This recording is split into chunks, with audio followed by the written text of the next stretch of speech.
Spiders are some of the most diverse and unique predators on Earth. Over 50,000 species of spiders live on our planet today, from big and hairy tarantulas to sleek, deadly widows. Coming in all shapes and sizes, they inhabit nearly every terrestrial ecosystem on the planet, hiding in nooks and crannies, living in burrows, or hanging from elaborate webs of silk. But these unique animals weren't always as abundant and sophisticated as they are today.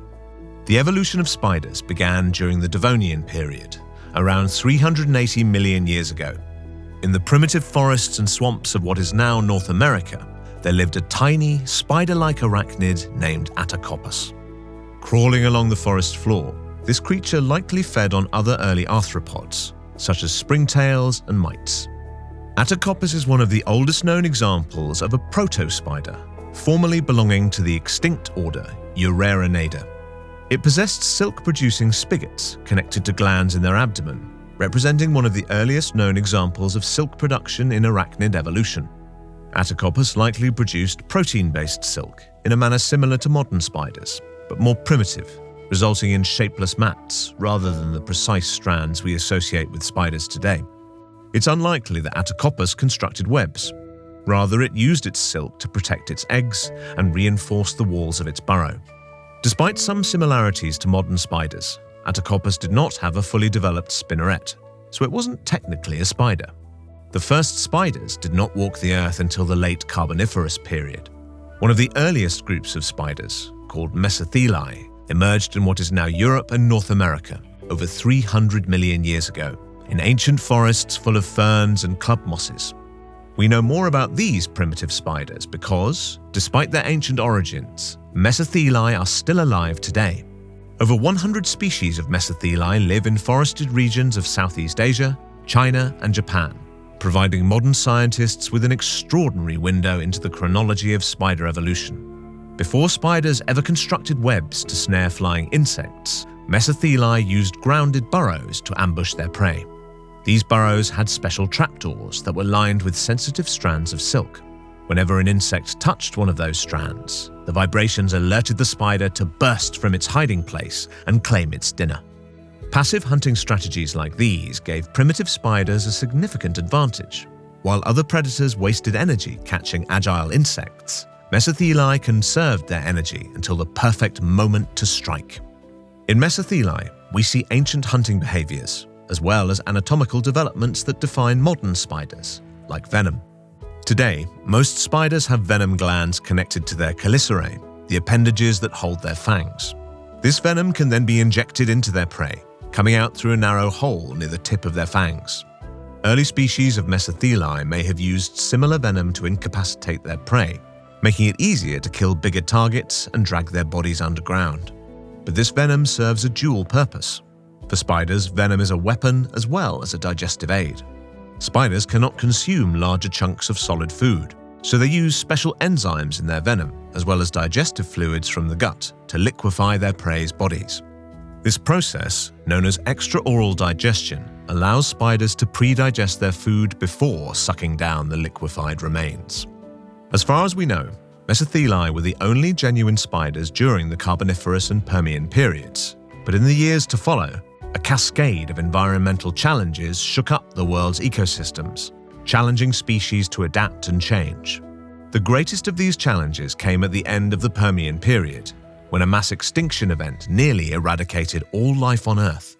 This event, known as the Permian-Triassic or PT extinction, annihilated 81% of marine species and about 70% of terrestrial vertebrates. Even some groups of insects, which are typically more resistant to extinction, suffered dramatically. In the wake of this extinction event, new ecosystems developed around the world, dominated by opportunistic animals such as Lystrosaurus and Proterosuchus. In these ecosystems, spiders filled a variety of niches, making their unique predatory mark. Gradually, spiders in different regions became more specialized, leading to the emergence of new species, including the ancestors of modern-day tarantulas and funnel-web spiders. This group of spiders, called mygalomorphs, are known for their strong legs, large bodies, and downward-pointing fangs. Like Mesothelae, they don't build elaborate webs to catch flying prey. Instead, most mygalomorphs hunt from burrows, building traps and waiting for small animals to stumble into their clutches. While the majority are ambush predators, some mygalomorphs, like tarantulas, are more active hunters, leaving their burrows and using their size and strength to overpower unsuspecting prey. As the Triassic period progressed, the last and most diverse group of spiders emerged on our planet.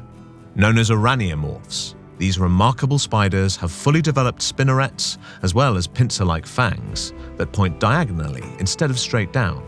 Compared to mygalomorphs, araneomorphs rely less on their size or strength to overpower their targets. Instead, araneomorphs developed highly specialized venom that disrupts their prey's nervous system, often causing paralysis or death. With their different anatomical strengths, araneomorphs and mygalomorphs were both effective insectivores during the Jurassic period. We think of this as the age of huge and ferocious dinosaurs, but in the shadows of these giant reptiles, spiders were quietly evolving into highly sophisticated invertebrates. However, it wasn't until the late Jurassic, and then more commonly in the early Cretaceous, that araneomorphs made their greatest evolutionary leap, constructing the very first complex spiderwebs. Spiders likely started building complex webs in response to the rapid expansion of flying insects. In the animal kingdom, it's common for predators and prey to evolve side by side. As one group advances, the other group evolves to keep up, driving both species to adapt and innovate. Cretaceous insects were developing more sophisticated wings and better defense mechanisms, making them more resistant to slow, ground-dwelling predators. So spiders adapted by building their webs up in the forest canopy, where insects often flew into their silky traps. With the innovation of complex webs, araneomorphs exploited a wider range of niches during the Cretaceous period. Web-building species began adapting the sizes and shapes of their webs to suit different ecosystems and capture different types of prey. The first orb weavers constructed wide geometric webs, which hung in the openings between trees. These webs were designed to intercept the flight paths of insects like beetles, wasps, and flies, which often flew unaware into their sticky traps. Tangleweb spiders, which include modern species like black widows, filled a different niche. These spiders built their messy, irregular webs among grasses and thick brush, where they preyed upon crawling insects like ants and other arachnids.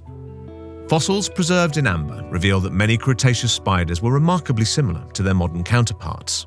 But before they reached the modern era, these spiders would have to overcome yet another life-threatening challenge. At the end of the Mesozoic era, another mass extinction event, called the Cretaceous Paleogene, or KPG extinction, annihilated 75% of plant and animal species, including all non-avian dinosaurs. The impact of this event was nothing short of catastrophic, yet spiders emerged relatively unscathed. In fact, after the KPG extinction, araneomorphs entered a period of tremendous diversity and specialization. As the Cenozoic era began, flowering plants were taking over the world's ecosystems, co-evolving with flying pollinators like bees, butterflies, and beetles.